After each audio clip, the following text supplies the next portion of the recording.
പാവമാണ് നമ്മുടെ നബി സല്ലല്ലാഹു അലൈഹി വസല്ലം. എല്ലാവരോടും കരുണയാണ്, എല്ലാവരോടും കരുണ. അതുകൊണ്ടാണ് അവിടുത്തെ അനുയായികളും അങ്ങനെ ആയി മാറിയത്. നബി സല്ലല്ലാഹു അലൈഹി വസല്ലം നിങ്ങൾ ഒരു വഴിയിലൂടെ നടന്നു പോവുകയാണ്. ഒരു പെൺകുട്ടി ചെറിയൊരു മോളിങ്ങനെ കരയുമ്പോൾ ആ മോളോട് ചോദിച്ചു, എന്തിനാ മോൾ കരയണത്? വ്യത്യസ്ത റിപ്പോർട്ടുകൾ കാണാം. ഞാനൊരു അടിമപ്പെണ്ണ, എൻ്റെ മുതലാളിയുടെ വീട്ടുകാർ എനിക്ക് 2 ദിർഹം തന്നിട്ട് സാധനം വാങ്ങാൻ അയച്ചതായിരുന്നു. എന്നിട്ട് അത് ഇവിടെ നിന്ന് നഷ്ടപ്പെട്ടു പോയി. ഞാൻ കുറേ നേരമായി പരതുന്നു. നബി സല്ലല്ലാഹു അലൈഹി വസല്ലം നിങ്ങൾ ഉടനെ 2 ദിർഹം എടുത്തു കൊടുത്തു. ആ പെൺകുട്ടി വീണ്ടും ഇങ്ങനെ കരയുന്നു. എന്തിനാ മോളെ ഇനിയും കരയണത്? ഈ 2 ദിർഹം കൊണ്ട് സാധനം വാങ്ങിയിട്ട് വീട്ടിൽ പോയാൽ തന്നെ ഇത്രയും നേരം വൈകിയതിന് അഖാഫ് വാങ്ങിയ ഒരു പൂനി ആ വീട്ടുകാർ എന്നെ തല്ലോ ഒന്ന് പേടിക്കുന്നുണ്ട്. മോളെ വീട് എവിടെ? വരി.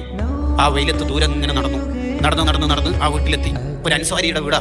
സലാം പറഞ്ഞു, ആരും മടക്ക് നിൽക്കുന്നില്ല. 2ാമത് പറഞ്ഞു, മടക്കിയില്ല. 3ാമത് പറഞ്ഞപ്പോൾ സലാം മടക്കിക്കൊണ്ട് ആ സഹാബി പുറത്തേക്ക് വന്നിട്ട് പറഞ്ഞു, അഫ്വാൻ യാ റസൂലല്ലാഹ്, ക്ഷമിക്കണം, 1ാമത്തെ 2ാമത്തെ സലാം ഞാൻ കേട്ടിട്ടുണ്ടായിരുന്നു. തങ്ങളുടെ ദുആ കൂടുതൽ കിട്ടട്ടെ എന്ന് കരുതി ഞാൻ സൗണ്ട് കുറച്ച് സലാം മടക്കിയതാണ്. 3ാമത്തത് സലാം ഉറക്കെ മടക്കിയില്ലെങ്കിൽ തങ്ങൾ തിരിച്ചു പോകുമോ എന്ന് പേടിച്ചിട്ട് ഞാൻ വന്നതാണ്. തങ്ങൾ എന്തിനാ ഇത്ര ദൂരത്ത് ഇവിടത്തേക്ക് കഷ്ടപ്പെട്ട് വന്നത്? ഈ പെൺകുട്ടി ഇങ്ങോട്ട് വീട്ടിലെ, അതെ, നിങ്ങൾ വല്ല സാധനം വാങ്ങാൻ അത് അയച്ചിട്ടുണ്ടായിരുന്നു. ആ മോളുടെ കയ്യിൽ നിന്ന് 2 ദിർഹം മിസ്സായിട്ടുണ്ടായിരുന്നു, അത് കൊടുത്തു. നേരം വൈകിയത് നിങ്ങൾ തല്ലോ എന്ന് പേടിച്ചിട്ട് ആ മോള് കരയുമ്പോൾ ആ കുട്ടീനെ തല്ലല്ലേ എന്ന് പറയാൻ വേണ്ടി വന്നതാണ്. ആ സ്വഹാബി കരഞ്ഞു പോയി.